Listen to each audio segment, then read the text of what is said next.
Welcome back to the channel. Today we're looking at the dev server and all of the new nice juicy presents we've been received from Gaijin. So starting as always with the Americans, we have the M60-120. This is coming after the M60A3 TTS, and it is coming before the M1A1HC, so kind of like the US Marine Corps line. It's basically an M60 hull with a M1A1 turret. The engine is a lit shit. It's 750 horsepower. When fully spaded, which is very, very slow indeed. We do although get the M829A1 shell. Do get M830 as well as a stock round, but we do not get the M830A1, the proximity fused warhead. Alright, so in game you can see that the tank is pretty slow. It's very, very uneasy coming from an Abrams. You've basically got an incredibly bad hull mobility, but fantastic turret traverse and stuff like that. It's still got a great gun, 120mm. You've got first gen thermals for the... Now you've got second gen thermals at the minute, but these are going to be replaced with first gen thermals when it goes to the live server. We do not get a commander's optic system or thermal, so it's a pretty standard tank, to be honest. Not really that interesting, to be honest, in my opinion. It is sitting at battle rating 10.0 at the minute, which is a little bit funky. It isn't going to be that great unless you get hull down in it. But I don't know why they're adding this. It would have been a decent premium in my opinion. It's kind of rare. I think only one of them was made. Anyway, let's move on. Quite a strange vehicle coming in the next update is the AH-1W. This is just before the Super Duper Cobra, I believe. If we take a quick look at the AH-1Z, you'll notice that we do get two weapon stations under the wings, and then a weapon station on the I guess it's like a sidewinder pod on the wingtips. If we look at the AH-1 though, we only have two weapon stations here, so we can take 4 Hellfires or 2 Zunis, but more importantly you can't really take an AIM-9L, and you can only carry the Hellfires on the outer wing stations, basically. So you can, if you want to take any sort of air defense, you're going to have to go like this, which means you only get 4 Hellfires, which is a little bit awful in my opinion. You can't even add anything really in here. You can't even take a minigun with the Hellfires as well for a little bit added protection. You can take it on the other side though. So it's kind of like a weird loadout in my opinion. I don't really know why you'd only take 4 Hellfires. Obviously, ignore the camouflage at the minute, it's not fully finished. But yeah, it's a little bit of a weird addition. You can still take 8 Hellfires and a load of Mighty Mouse, but it's going to leave you quite vulnerable to any incoming like planes and stuff like that. Of course, it is coming before the Super Cobra, which is a much better vehicle. 10.7 as well. It's going to mean it doesn't really have a lineup. The Americans have a 10.3 lineup with stuff like this, the Lavad, the regular Abrams, the Bradley, not the AGS anymore, the CCVL. So 10.7, it's not going to have a lineup anyway. So again, pointless addition to War Thunder in my opinion. So a quick little show here for anyone that's interested. We take a quick look. Oh, collect the controls are a little bit funky. It's not got as much power as some of the other top tier helicopters. So they did change the UI for the helicopters as well. They've made it like black now for some reason, which makes it kind of hard to see. But there's nothing really special about this helicopter. It's the same old Cobra, just with 2 less weapon stations, I guess. Not really worth playing in my opinion. We then come on to probably the biggest chad of this update. It is the F-20A Tiger Shark. This is the first rank 8 premium in War Thunder, and it's setting you back like $75. It's ridiculous. I would not recommend buying this for full price. You can buy Helldivers 2 twice for one of these. I know what I'd rather be playing. Anyway, so this, I believe, is an F-16 engine. Now, I could be wrong on that. Don't spurg in the comments if I'm wrong. But it's a lot more powerful than the 2 smaller engines found in the F-5E and the other F-5s. We'll take a look at that shortly. We still retain the fantastic 20mm cannons in the nose. We do get a much better radar now with, I think it's an F-16 radar as well, the AN/APG-67, if I'm not mistaken. Maybe the early radar. Oh, even more modern than the early F-16. Anyway, getting sidetracked. So it's got a decent radar. It's got all aspect, look down. I think it's got pulse stopper as well. It does get sparrows. We take a quick look. So we can take the AIM-7F Sparrow, which is still a pretty decent missile at top tier. Nowhere near as good as the R-27ER, for example, or in comparison. You can also take 6 AIM-9Ls. Now, bear in mind, this is battle rating 12.0. You are going to be facing things with AIM-9Ms and R-73s. You don't have a helmet-mounted display either, so you can't exactly off-bore sight shoot these. And the AIM-9Ls aren't particularly that good anymore in the meta now that everyone knows how to counter them. It also looks like they just took the wing mounts off an F4 Phantom and just stuck them on the wing. I guess that's what they did. It kind of looks a bit funky in this setup, to be honest. But even with 6 AIM-9Ls, you've still got a climb rate of just under 200 meters per second, which is insane. Personally, I think you might be better just taking either 2 Sidewinders and 2 Sparrows for a little bit less, or just the 2 AIM-9Ls and trying to go as like a old-fashioned dogfighter, I guess, because this means you're going to have a climb rate of 230 meters per second, which is just insane. We can also take a selection of air-to-ground munitions, largely unguided though, but we do have the AIM AGM-65B Mavericks. These are TV guided with only you can only use them in daytime. You can't use them if it's cloudy or rainy. It has to be basically perfect condition. They're not really that great, to be honest, as well, because you can't guide them terminally. They kind of always hit a barrel or hit some random part of a tank and do no damage. Get the good old 30mm Gal 13 though with the armor piercing belts. Very, very good. If you're coming in low and you can get the side of a tank. Get the 2,000 pound bomb. This is an armor piercing bomb, I believe. I'm not really too sure. It might be a retarded 2,000 pound bomb. Quite a strange thing to say. But anyway, it's kind of like the air-to-ground loadout of the earlier F-5E. No really precision guided weapons as you'd expect. Okay, so just taken off now in a test flight, and as you can see, the acceleration is insanely good. The cockpit looks pretty decent. I don't really play sim. But at 12.0, this is going to be basically the same playstyle as the F-5C.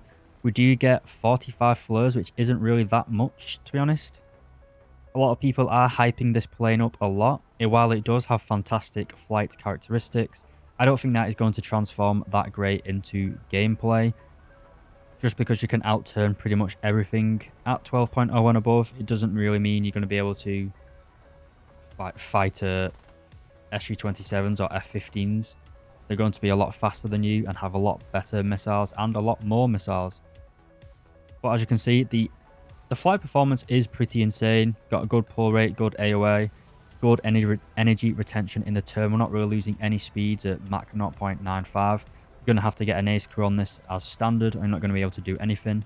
It's just got insane thrust. We do get search pulse doppler as well search. So search and search pulse doppler. Do you get the additional search zones? It's a pretty decent little plane. For $75 though, I think I'm going to keep my money and invest it in probably literally anything else other than this jet.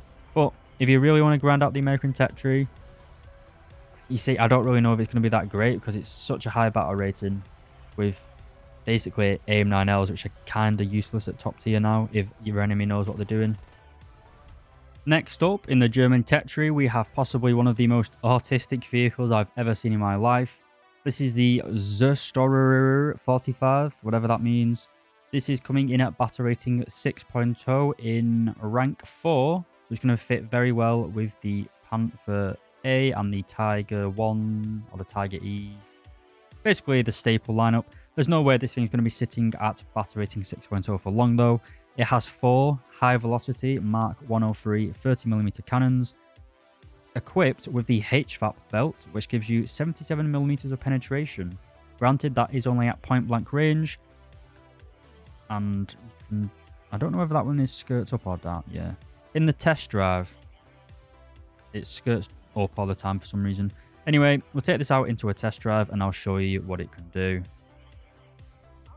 So at the minute in a test drive, the skirts are up by default for some reason, but as you can see, the guns are incredibly high velocity. There's no way this is going to be sitting at 6.0 for long. It's going to be incredibly good against pretty much any type of vehicle as well. Like, I know that's a T-26, but I made short work of that. I don't know if it'll show you, but you can go through the front of a T-34 turret somehow. I don't really know. I'm guessing it's I'm guessing the game just freaks out when you get so many rounds fired at once. But like, you're going through the front of a T-34 turret. That doesn't seem right to me. Anyway, gonna give them a bad day. Hit the ammo. I don't really think we really need to aim for the ammo with this. Yeah, I think you can see my point I'm trying to make though. This thing is going to be going up to like 6, 7 pretty soon. It's such a good vehicle. I don't know if we're going to be able to... Oh yeah, we've still got hits. It's so easy to aim this thing. The guns are they're such high velocity. You can just literally one tap pretty much anyone. I know at 6.0 you're not going to be able to do that to every tank you come across. But it's a nice new addition. I never knew about this little type thing. So it's kind of cool to see it added to the game. Not really sure if it is historically correct. I don't know if they actually used it and fielded it. But Gaijin feels like they can add it. So moving on. Alright, so next we have the Alpha Jet. This is coming in rank 6, at battle rating 9.0. It's coming right after the G91R3 and before the Tornado IDS. So hurry up and grind this if you want it. I don't know why you would want it, but it's going to be harder to get it if you do want it. So when it comes stock, you're just going to have, I believe, drop tanks and a gun, which is a little bit rough. You can get a selection of bombs, both free fall and retarded, as well as napalm, and finally some Mighty Mouse rockets. I'm not too sure whether this thing does get CCIP. Oh, it does. So it's going to be pretty decent in ground realistic. You're going to be able to use that CCIP and spam those rockets and get a few kills that way. Also worth mentioning is the 27mm gun with the armor target belt. It does get 64mm of penetration, so coming directly above someone and shooting it into the engine deck, you are going to be able to knock out their engine and generally piss them off doing that. At 9.0 though, it's not really going to have that much of a lineup. I guess you could really use it in the like 9.3, that kind of is with the Beglite, the Leopards. That's pretty much it. It's really the premium, the TAM2 IP. It's usually like 10.3, but it's 10.3 in top tier really for Germany. They don't really have an amazing 9.3 because it just gets up tier to 10.3 with all the premium spam anyway. Nice new addition to the game. Probably should have been added many, many years ago before all these other top tier jets, but Gaijin is doing Gaijin things, I guess. Righty, so another top tier premium for the Soviets at battle rating 10.0. Let's see if we can look at a trend here. T-72AV terms, underrated vehicle at a much lower battle rating than it should be, 10.0. Object 292, very powerful vehicle at a lower battle rating than it deserves, 10.0. 2S38, incredibly overpowered vehicle at a lower battle rating than it deserves. Same thing for the BMP-2M, low battle rating. Strela, incredibly good, low battle rating. And now we've got a T-80UD. So what is the UD? Well, it's basically a regular T-80 equipped with the incredible turret armor, the Contact 5 on the sides and front, except we now have the engine and transmission of a T-72. That means we do unfortunately only have the 4km/h reverse gear, which is a little bit of a kick in the balls, and we have a much less powerful engine. We do not get the 3BM46 found on the tech tree T-80U, but of course that is 11.3, whereas this is only 10.0. So the 10.0 lineup is going to be pretty wild. If this stays at 10.0, it may not. We'll take it into a test drive, and we'll see what it can do. So as I alluded to, it's basically just a T-80U with a worse engine, really. So you're not really going to be able to use it to drive around the battlefield. Something else of note is that it doesn't get a thermal imager for the gunner sight. It does get a commander's imager, but it doesn't get a thermal imager for it. So a T-80U with a little bit less positive gun handling and mobility. The gun is still as good as ever though. Still a 6.5 second reload. Same great upper frontal plate and turret armor. The only thing is, the forward mobility is pretty decent. The reverse gear though is absolutely dog shit. But you still got all the good things that's found on the regular T-80s. But this is just painful. A lot of people at 10.3 aren't really going to be knowing how to knock out T-80Us that effectively. Lots of dumb German Panzer II-A4 players. Not going to having fun playing against this thing, especially with its strong turret and upper frontal plate. But yeah, another premium for a tech tree that didn't really need it. They could probably move all of these premiums up. Like every single one of these tanks, a BMP-2M, 2S-38, Terms, T-80UD, Object 292. These could all go to battle rating 10.3 with the T-80B, no problem whatsoever. So here we have the regular T-80. This thing gets an engine producing 1,250. So we've got 250 horsepower less compared to the T-80U. But I don't know how much this is going to be. It could be a decent pickup. Oh, I don't really know whether I'd recommend it over the Terms. Terms has a lot better thermals, but this thing has a lot better armor. Guess they have the same mobility, to be honest. Might be going slightly off track here. That thing's actually got a much weaker engine. So you're probably going to be better getting a T-80UD. Braking. Alright, so one of the vehicles that I'm looking forward to is the SU-25SM3. These missiles, the KH-38MLs, these things are absolutely insane. They pull incredible amounts of G. They're basically like, it's like they've got thrust vectoring, kind of. I don't think they do, but it is insane. The other thing to note is that the pilot does get a thermal imager with a very good zoom level in the cockpit by standard. You don't need to use one of your hard points to take like a targeting pod. So we do get the same 30mm Gush 32. Let's go a little bit slow here, but you're not really going to be using your gun for that much. You also take the R73s on the wingtips as the other one. Carry a very large... We can carry a very large amount of different types of weapons, but we already have the KH-29s on the regular SU-25s. The new things are the KH-38ML and the KH-38MT, sorry. This thing is the laser-guided variant, and this is the TV-guided variant. Both of these have a semi-armor-piercing warhead, so it's not a heat warhead, it is just basically just a big rocket-propelled bomb. It's got 152 kilos of TNT with a destructive radius of 84mm, so a hit anywhere on a main battle tank is going to knock it out and overpressure everyone in the crew. Quickly take it out into a test drive and show you a gun run on some sort of vehicle, but as you'll see, this thing is absolutely insane. Alright, so we're in the air. As you can see, we do get 280 flares as well. We're going to go onto our target here and lock it with our button. You can see that we do have quite a nice field of view and a good zoom. We also have a thermal imager. We're going to lock onto our target here. I might just freeball it actually. Change to the KH-38 somewhere away. As you can see, the missile does loft a little bit before coming in, and it missed. Of course it did. Anyway, we can change to our gun. We did take his track off, to be fair, and we finished him with the 30mm guns.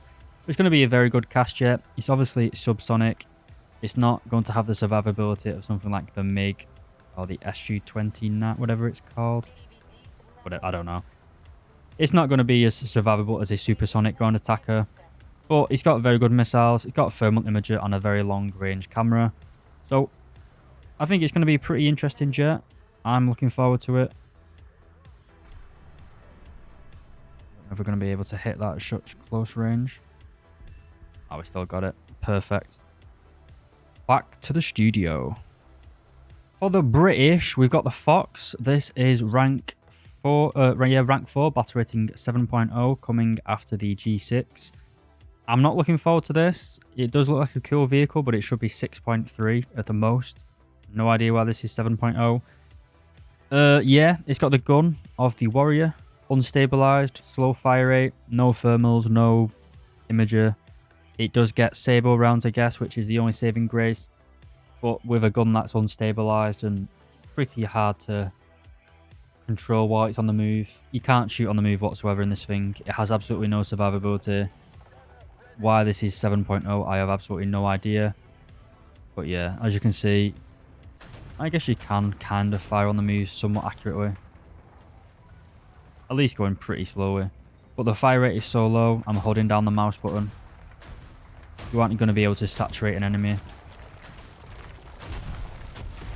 And yeah, it's not going to be great.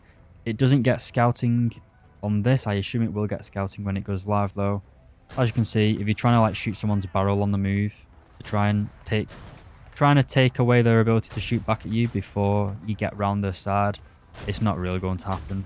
The Sabo round also isn't really that great, or the APDS round. Kind of like loads of little pinpricks. The acceleration for a wheeled vehicle, though, does seem pretty decent. It's just like they should have added this a long time ago, and it should be battle rating 6.3, along with like the Magic School Bus, the Eland. Is it the Eland? Or is it the... I don't know. That's 6-wheeled tank. That's a monstrosity. Can kind of shoot the driver and the fuel, maybe? No, I guess. Ammo, hello. Go. You basically have to be incredibly passive with this tank. It's not going to be a vehicle that you can really be an active scout in, I guess. Next up, we have a vehicle that I am really looking forward to, is the Wessex. This is basically a British version of the H-38, except this does get two Rolls-Royce Gnome H-1200 turboshaft engines, rather than the American one, which has got a radial engine, I believe.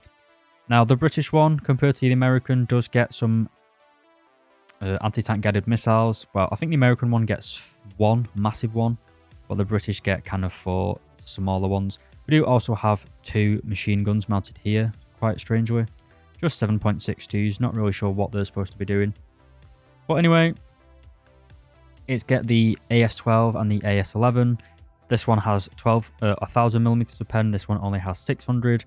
Both of them are pretty slow, to be honest, 210 meters per second. So you are going to have to get pretty close to the enemy to do it. Just a quick show you the place. It is coming after the Wasp, and it is also at battle rating 9.0, which is a little bit odd because Britain Tech Tree lineup is 8.7 and 8.3, not really 9.0. So it's not really got a place. I guess you could take it with the 9.3 with the Ruikat and the Khalid and the Oliphant, kind of. But you're probably better just taking like a CAS plane instead. Speaking of which... Alright, so the next plane we're looking at is the Buccaneer S2B. This is battle rating 10.3 at rank 7. It's coming just after the other Buccaneer. What would you... Isn't that surprising? It's coming after the Buccaneer, and it's coming before the Tornado GR1. This thing looks weird, but it is actually worth unlocking now, I'd say. It's basically getting precision strike. So we're getting the AJ168. I don't really know what these are. I can't remember what the name is. You do have to take it's like a data link pod. I don't really know how it works, to be honest. You get the shitty Royal Navy missiles as well, with basically 700 grams of explosive filler. Do nothing at all to tanks. Don't even bother taking these. They do not have... They do no damage whatsoever. You can also take 3 Pave Spike missiles. I don't know. I think the targeting pod is the Pave Spike. These are just the Mark 13 guarded bombs. 290 kilos of TNT. Very, very strong. You do also get a selection of bombs as well. Take this if you really want as like a kind of mixed loadout. You get 2 AIM-9Ls and then a shitload of air-to-ground bombs as well. So I'm going to take it into a test flight and show you the new missiles that we get in this thing. They are very big. They are fire and forget. But we'll get into a test drive and show you how they work. Okay, so let's try that again. So you're going to hit like the button to fire. Then it gives you like this ability to move your mouse around a bit. So you're then going to like fine tune it. So press it again. So you're pressing the fire button. It gives you that box. Then you want to move it to where you want to hit. And then you press it again and it fires. I guess it's kind of like fine tuning where you want it to hit. It doesn't really work that well. As you can see, they just traveled straight through the ship there. We'll pretend that didn't happen. Okay, so for our last one, we're going to lock onto this AA, I guess. So this isn't a... it's not a infrared or a thermal pod. It's kind of just a TV thing. As you can see, we are slowly maneuvering onto our target. These things will not work against maneuvering enemies. You kind of have to fire them against static positions. So you might be better just using the Pave Spike pod and the 3 precision guided bombs, really. It's kind of a cool feature. As you can see the stats here, it is TV guidance. It's kind of like a rocket-propelled paveway, I guess. It just goes to a static target. Alright, finally something good for the Japanese. We've got a new premium. This is rank 7, battle rating 11.0. And it's actually pretty decent because you've got quite a lot of 11.0 vehicles. You've got the TKX prototype, the 2 T90, the A and the B, the Type 81, very, very good anti-aircraft system. And now we get the Type 90B Fuji, just a copy and paste of this T90, but with a new camouflage kind of. I actually quite like this concept because it's literally nothing. It's not like you can say that this is overpowered. It's literally the same as this thing. You can say it's a bit scummy, charging $70 for a copy and paste, but they're going to make the money somehow. And I'd rather they have a copy and paste than like a really better tank that you have to pay for instead of being a Tetri one. Anyway, we're getting sidetracked again. So traditionally, grinding out Japan has been a bit of a pain in the urethra because these two tanks kind of suck. This thing has a bad Sabo. This thing just has no mobility and I don't think you can buy it anymore anyway. So the Type 90B, 4-second reload, DM33 equivalent. Very, very good thermal imager. It's got Gen 2 thermals, I believe, in the gunner sight. I think it may also get a commander's thermal as well, but I could be wrong. We'll check it very shortly in the test drive. So we do not get a gunner's thermal, but we do get a gunner's sight. We also get the 4-second reload, as you can see. Very, very strong in game. It's basically an absolute insane offensive weapon, this thing. You can just fire and fire and fire with an incredibly good Sabo round. I shot too high then, which made me look stupid. This thing should seal the deal though. The only problem is if we go back out of it, actually one more thing I'll show you. We can't actually lower this tank up and down with the suspension. I always forget to mention that. You can make it a short king, as we are known on Twitter, I guess. You can also make it a tall Chad as well, if you choose to do so. I think you can also put one end up and down. I cannot remember how I do that though. I can't remember my keybinds for that. Can I remember it? No, I don't think I can. I don't even know if I have it set. Anyway, you can make the nose go up and down. So to... Oh, there we go. I found it. So you can press that and go all the way down, which kind of makes it look like you are kneeling, I guess. So it can also increase the gun depression. It does also normalize your armor, though, and makes it a lot easier to penetrate your armor. But as we'll see shortly, you do not have much armor to speak of to begin with. So quickly looking at the X-ray, if it loads, we do have a pretty thick upper frontal plate, nowhere near as thick as a Leopard 2A4 though. The turret cheeks as well are also very, very thin, but they are composite, so it will give you a bit of protection against some heater vests and chemical munitions. Against Sabo rounds though, it's not really going to do anything. The other thing is that we do have a ready rack of 18 rounds. The remaining rounds will be stored here in the fuel tanks, so I'd take 19 rounds into a battle at max. That's more than enough.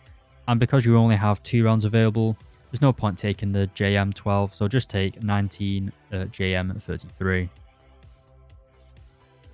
Next up, we've got everyone's favourite, a boat. This is the IGN Mutsu. This is the Nagato class, sorry, the first 16-inch guns that the Japanese ever built. I don't know whether they built these themselves. I think they did. Anyway, it's coming after the Congo at battle rating 7.0 in the 6th rank of the Japanese Blue Water Tech Tree. It's basically the first ship in-game that gets 16-inch guns, basically. The British never had a 16-inch gun, so it must have been a domestic Japanese design. Just thinking that to myself now. So, yeah. It's not as big as a Yamato, which will be coming, I guess, this year or early next year. Don't really know how they're going to balance all these ships, because the reload is basically the same at this point. 25-second reload, that cannot be right. Surely not. 25-second reload on a 16-inch gun. Well, it's going to be an absolute monster if that's true. Oh my god. They might have got that wrong though, to be honest. Anyway, it does have a semi-armor piercing round with a 0.1 second fuse delay, which is pretty much nothing. Not really going to be that useful against cruisers. It's not actually got that much penetration, only 340 millimeters. Does have nearly 50 kilos of TNT full though, so I don't think we're going to be complaining too much. The 16-inch armor piercing round, it has a fuse delay of 0.05 seconds. with 16 kilos of TNT filler and over 700mm of penetration at 1000 meters. So going to be very, very good. War Thunder Naval, the maps are very small compared to real life, where the average engagement distance was like 20,000 yards. In War Thunder, it's like a few thousand yards, so everything's just really weird. But yeah, it's a ship. Not really many people are interested in it, but it's just the first 16-inch armed ship in War Thunder. So for China, we have the ZBD-04A. This is basically a BMP-3, but Chinese. It supposedly is an infantry fighting vehicle, but I don't really know where the dismounts are supposed to sit. You've only really got 1, 2, 3, 4 seats, unless they're cramming about 50 Chinese men in the back of it. I don't really know. But it's got a 100mm gun and a 30mm gun, basically the same as the BMP-3 found in the Russian tech tree. So the missile on this is pretty decent. It's a tandem warhead with 750mm of penetration. The thing to bear in mind though is that the reload time is 23 seconds, which is very, very long indeed, especially compared to something like the BMD-4, which has a reload of I think like 4 seconds compared to that. You also have the 30F70 with 36mm of penetration and around 3.5 kilos of TNT. You also have a smaller HE round, which is only 2.6 kilos, but these HE rounds are a little bit redundant. You do have a laser warning receiver, as well as 30mm SAKO. You probably are better still using the full or the sub-caliber ABDS though. While they don't have as much penetration, they have much better post-pen damage. So at close range, these are still better than these things, especially if you get the side of an enemy tank. Alright, so in a test drive, you can see that we do get pretty decent thermal images for the gunner sight, and we do not get it for the commander sight. We get a lovely bright green screen instead. We take a look at the gun. I think it's slightly less fire rate compared to the... I might actually be a bit higher, actually, I don't know. But the mobility isn't particularly good. The tank is actually very, very boxy. It kind of looks small. It's absolutely huge for an infantry fighting vehicle. I believe this is part of like the Chinese, kind of like the naval infantry, I guess. But compared to an M60, which is known for being an incredibly tall main battle tank, you can see that this thing is just absolutely huge compared to it. So it isn't exactly going to be stealthy. It's going to be pretty easy to overpressure this thing, considering that it basically has no armor. Also, thing to bear in mind is that the missile will dip when fired. You see it kind of like drops a bit after you launch it. So if you like hold down and you try and shoot it, I can't really demonstrate it, but if you're like trying to shoot a guy here, it'd hit that when you fire it. Not really ideal. Not really a problem that you have with the Soviet missiles, I believe.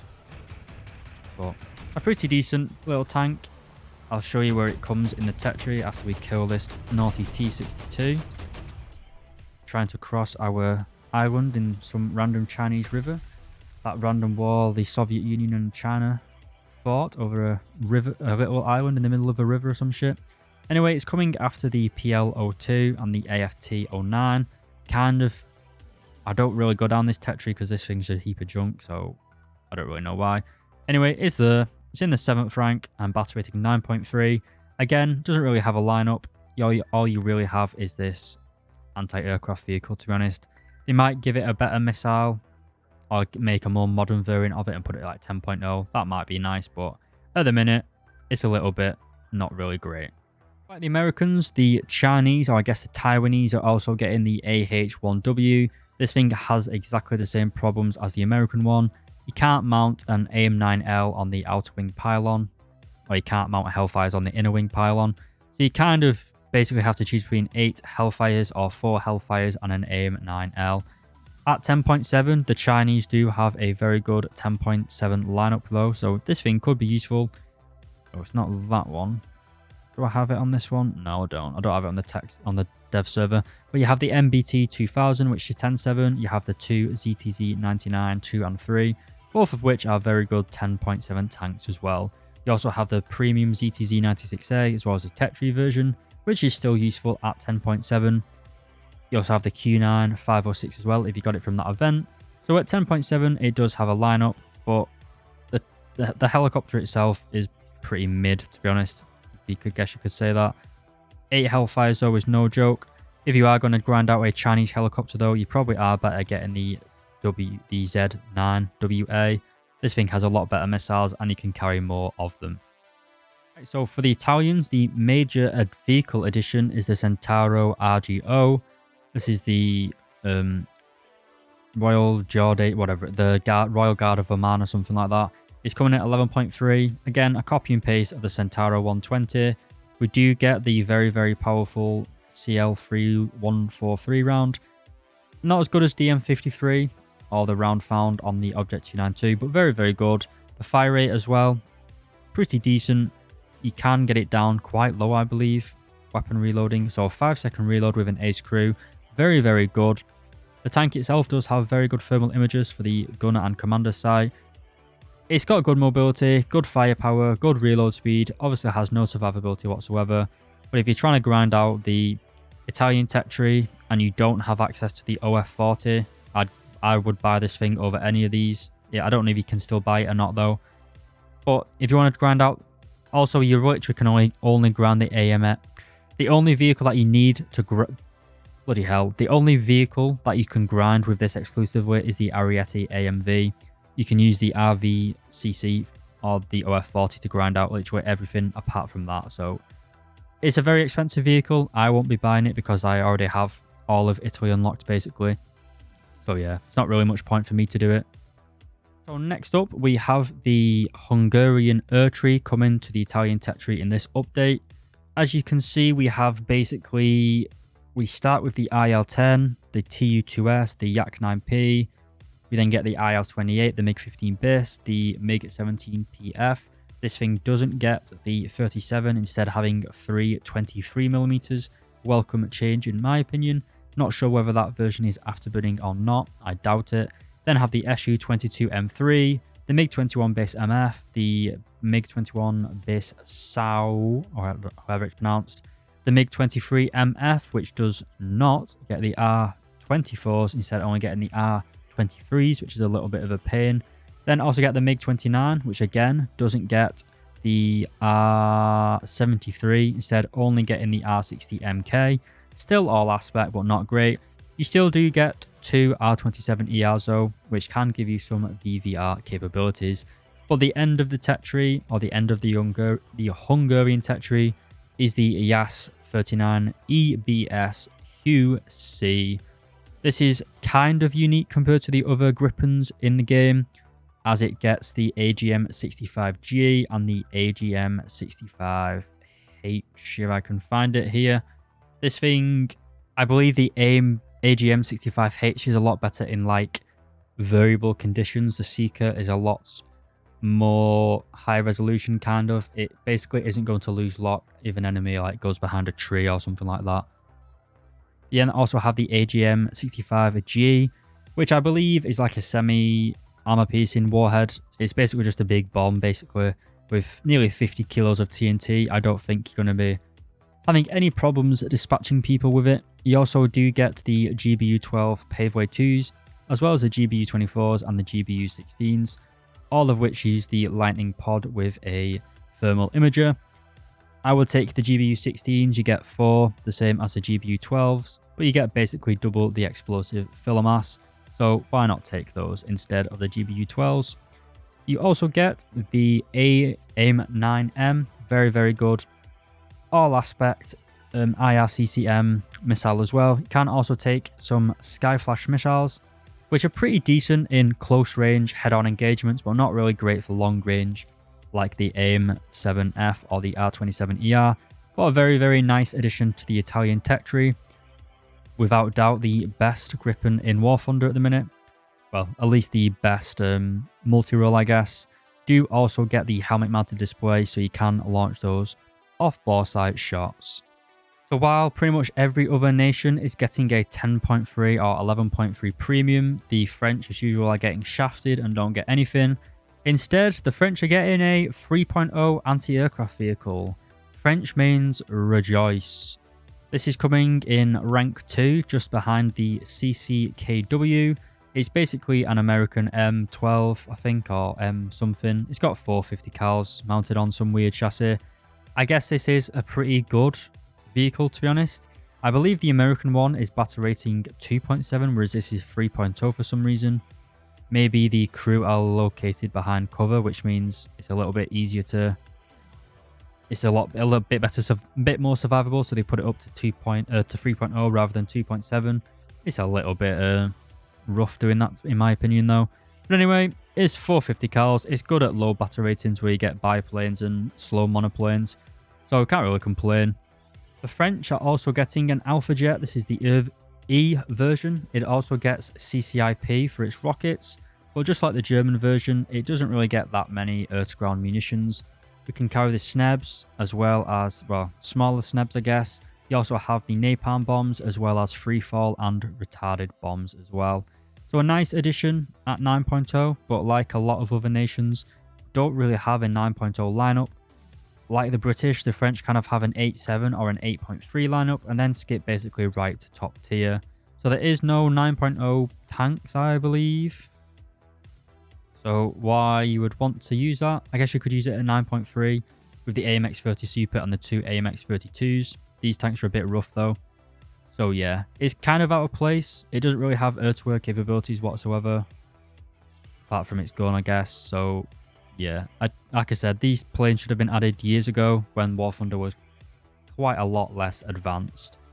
Japan isn't the only nation getting a battleship in this update. The French are also getting the Bretagne. This is part of the Bretagne class from the 1920s. I believe it gets 340mm guns, which I think is 14 inches at the top of my head. The guns do get armor-piercing capped ballistic cap shells. Pretty decent. It's got half the explosive filler compared to the Nagato class though. Not very good pen either. It's pretty decent. Do you get high explosive as well? I don't really know my French battleships. I don't really care for them, to be honest. You just get 10 14-inch guns though. You got two at the rear, two at the front, and then a one in the middle turret. Guess it's not a Q turret, is it? I don't know. It's something. It's in the middle of the ship. Okay, so like a lot of other nations, Sweden is now getting a premium 10.3 vehicle. It's quite strange really, as a CV9105 is a pretty decent tank, but I guess it doesn't really have the survivability compared to a main battle tank.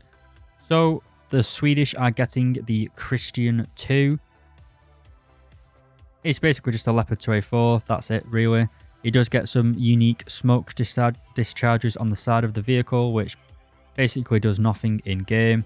We still get DM23 as our best round. We do get a high explosive shell as well. But yeah, there's nothing really to say about this tank. It's just a Leopard 2A4. It's already found in the Swedish tech tree here as well, and here to be honest. So just a copy and paste of two vehicles that you already have, but it is a premium. If you already have the CV9105, it's going to make a good backup for it, but it is quite expensive to be honest. Yeah, there's not really too much to say. It's just a copy and paste. So another one of the vehicles like the SU-25SM3 that I'm looking forward to is the Ram Seagull. This is the newest top tier premium for the Israelis. And like the like the Japanese, the Israeli tech tree is a pain in the balls to grind out. The only thing you have is the Makava Mark 2D, which as you'll notice doesn't have a battle rating. It's the only 9.7 in the tech tree. These Makavas have exactly the same round, the M413, just have slightly less armor on the side of the vehicle. So Gaijin puts this up in battle rating. It should be 9.3 this vehicle. It's nowhere near good enough for 9.7. But anyway, the Ram Seagull is basically it's got the exact same armor as the Makava Mark 2D. You can see it's got like the side armor. But this thing is based on the Makava 2 has a 105mm gun. The Makava 3, which this is, has a 120mm gun. It has the M322 round with 590mm of pen at point blank range. Very, very good. I don't know what the DM equivalent of this thing is. I don't know if it's DM43. I don't think it's DM53. But anyway, it's got a laser 1 in receiver, These things do look like active protection system, but it is not modeled in game. As in real life, it is basically, it turns the turret to where it detects a laser and fires smoke grenades, which would be like a way to grief this, I guess. So they've not modeled it. It's not really going to be a great vehicle, but it's going to be better than Macarthur Mark 2D. You also have the Macarthur 3B and the C. These things are basically exactly the same, but without the side protection. To be honest, that's the only really difference I can see. They have the exact same round. So we'll take it into a test drive. What the hell, I'm losing my ability to speak. So it's not going to be a fantastic vehicle in my opinion, but it's going to be better than what we already have really. Probably will pick this up when it goes on sale, personally. The Israeli is like one of the nations that I even haven't bothered to grind. You get first generation thermal imager for the gunner. You don't even have a thermal for the commander though. You do get the commander's override. The commander's override though in the Israeli tanks is located really far back on the turret, which makes it very strange to operate in my opinion. It kind of like blocks a quarter of your screen out. Yeah. So the reload is quite a bit long on the Macarthurs compared to a lot of the other 120mm armed tanks. The Macarthurs are quite slow rate of fire. I think it's like 6 seconds or 6.7 seconds. So they kind of get a little bit shafted. You have to play them very passively. They're also pretty easy to kill at point blank range. But yeah, I'm not really going to be I like this tank because it's going to make the grind slightly easier, not because it's a fantastic vehicle, if that makes sense. I wouldn't recommend people rushing out and pre-ordering it, but it's going to make it easier to grind, is real. But yeah, that's all I have to say on it, really. Alright, boys, so finally for this video, we have the Israeli AH-60, the Black Hawk, or the Jew Hawk, I guess. It's coming after the Lahatut, but you are going to have to get at least one vehicle in this in rank 6. So you're going to have to get the Tezvar B to be able to get from the Lahut or the Latut to the AH-60. Or you could basically just buy this thing and skip that, I guess. But basically this thing does get up to 16 spike fire and forget missiles, as you can see here, which is pretty overkill. I'd recommend going for 12 and two stingers, that's the word I was looking for. So we're going to a test drive quickly, as it is basically just a Black Hawk. There's not really too much to show off, to be honest. But it does allow you to create a godly amount of firepower. It is a very cool helicopter. As you can see, we can just start launching salvos.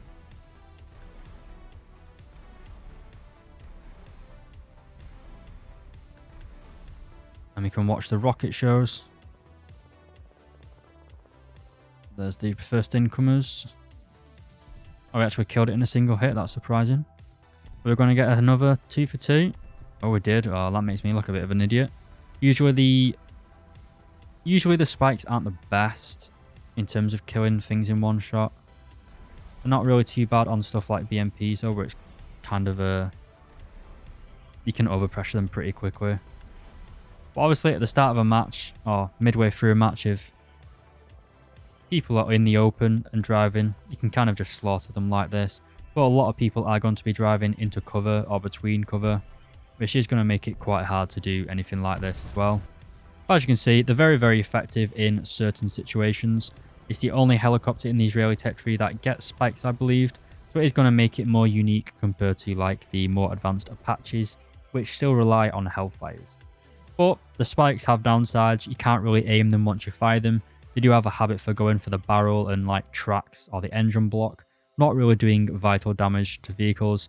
But you do get 16 of them, so just fire 3 at a time, and you can't really go wrong, really. Anyway, lads, thanks for watching. This is probably going to be the last thing I'll do on the dev server unless they add anything new. So I hope you enjoyed it. I'll see you in the next one, boys. Cheers.